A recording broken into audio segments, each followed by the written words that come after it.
vysokou zemědělskou, ekonomický směr. Pak jsem zakotvila asi na 7 roků v Jezere Želátovice, kde jsem prošla spousta funkcema. No, živočišnou rostlinou a ekonomickýma funkcema. Potom, pak jsem byla chvilku nezaměstnaná, pak jsem nastoupila na zemědělskou školu, kde jsem učila ekonomické předměty asi 5 roků. Po 5 letech mě pan ředitel vyhodil. Tak jsem byla rok na pracáku, pak jsem se Soňou dělala rok na živnostenské. Pak jsem odešla ze živnostenské a šla jsem zpátky učit na zemědělce, kde jsou teďka, myslím, 4. rok zase, takže jsem paní učitelka. No. Mám 2 děti, 15 a 18, holka 15. Já už jsem po Jeremenči, tam jsem byla 12 let, další 12 let tadyhle pod schodama na trávníku a skončila jsem svoji kariéru, vlastně už je to 20 let, ale pak jsem se vrhla ještě různě, poznávala různé školy, dokonce gymnázium a pak jsem dělala na zámku 11 let průvodce. Moc mě to bavilo, bylo to prima. A teď jsem už asi 3 roky opravdu v důchodu. A to mě moc nebaví, ale to dobrý. Základka, pak tady průmka. No, my jsme chodili. Já jsem myslel, že jsem s ní chodil do třídu, no byla ve vedlejší, já to zapomněl. Takže taky obor automatizace, je zbytečná škola. Jo, ta průmyslovka. A zbytečná. Jsem nemusel vůbec chodit, zbytečný. A byla to nejtěžší škola v mém životě, no, opravdu ta průmka. No. Potom vysoká v Košicích, to už byla pohoda, to bylo nádherný. Po skončení Košic mě šoupli do Čáslavy. Za 2 roky vyzjistili, že mají málo generálů a jiných vyšších důstojníků, tak mě poslali do Brna na postgraduál na 3 roky. To bylo absolutně nejlepší v mém životě, protože ženaté děti, měl si vejplatu a byl si 3 roky v Brně bez manželky. Nejhezčí léta v životě. Kolik máš teda těch dětí? No. Pak jsem se vrátil vlastně. Jo, jsem prý zvojný, no. No, tak soužiju vlastně 15 let oficiálně a 18 let mladý má. Máme spolu 1 dítě, Tomáša, ten bude mít 15, tento rok v říjnu, 7. října. No a jinak, máme do pohodový, mám druhou manželku, ale bombou, jsem spokojený. Ekonomky jsem nastoupila do tehdy národního podniku Majorita, do vnitropodniku účtárny. Pak jsem se vdala, za rok pak jsem teda pokračovala na mateřské, mladá potom měla 2 roky, tak jsem se vrátila zpátky do Majority. Pak jsem tam zase 2 roky vydržela, až měla 4 roky, tak se mi narodila druhá dcera. A potom už jsem se po mateřské do Majority nevrátila, to jsem nastoupila do kožešnictví, do vkusu, na Komenského ulici, bylo kožešnictví. Tam potom byla privatizace v té době, takže to vlastně bylo soukromé, potom to kožešnictví. Dobrý, takže výšku jsem udělala práva, no a jak Jitka, tak se mi taky podařilo dokončit studia s roční dcerou, takže nevím, co to je mateřská, protože hned jsem nastoupila v Ostravě. Podařilo se mi hned do roku rozvízt, protože tenkrát dítě chtělo tátu, no ale teď jsme nejlepší kámoši vlastně.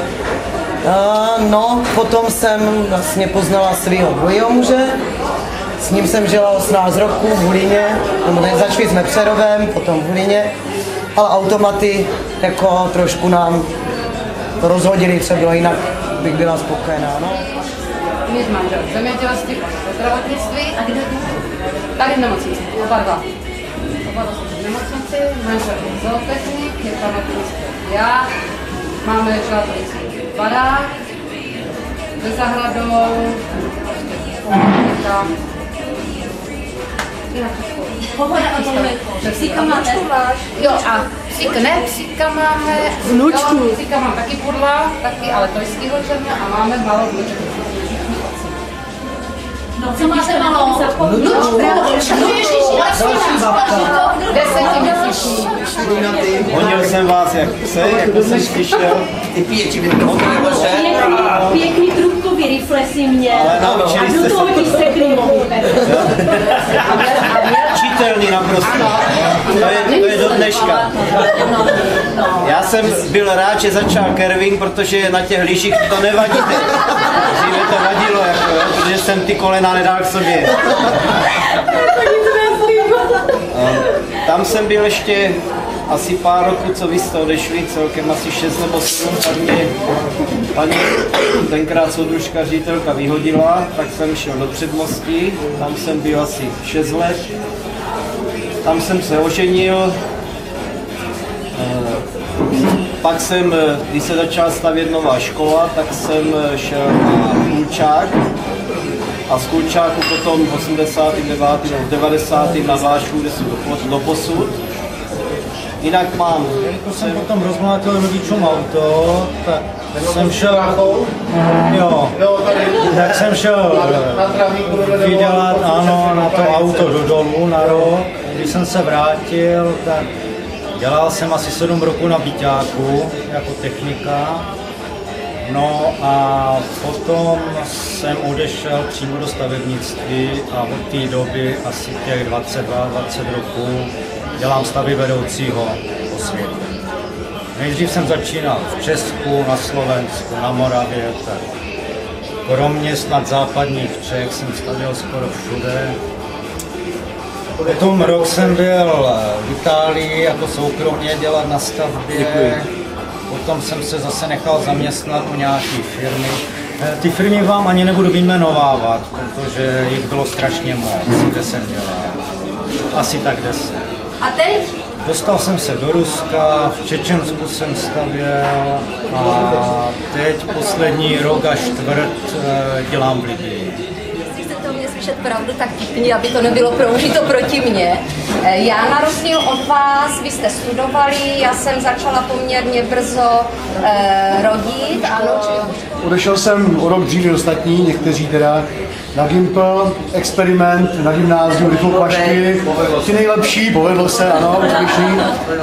Po gymnáziu do Brna, VUT, elektro, kybernetika, tam jsem potkal svoji ženu současnou, z Jihlavy, zůstali jsme v Brně, to je tak zlatá cesta mezi Jihlavou a Přerovem, takže od 18 let jsem v Přerově zcela výjimečně. Po škole vojna uvnitra, to mám trochu s policajtama společného. Potom zbrojovka, vývojář testerů pro tiskárny a počítače. Po těch změnách tady z roku protože pak jsem nastoupila sice na Vysokou školu chemicko-technologickou, ale nějak se jim tam nezdála nebo co, tak jsem odešla. Tak jsem si udělala ještě pedák. Pedák mě byl úplně, jak říkal Láďa, ty školy mě byly úplně na houby, protože jsem vlastně vůbec s tím pedákem neměla nic společného. Pak jsem nastoupila a to už bylo všechno jako všude, jako ekonomka, čili do okresního průmyslového podniku, pak do uhelných skladů, pak na Dům dětí a mládeže, pak na finanční úřad, pak do firmy PIK, to byla soukromá firma a od 97. roku dělám sama účetnictví. Teď jsem měla před 3 lety, jsem začala dělat hospodu, kterou jsem dělala 2,5 roku. Pak jsem šla teda na zdravku.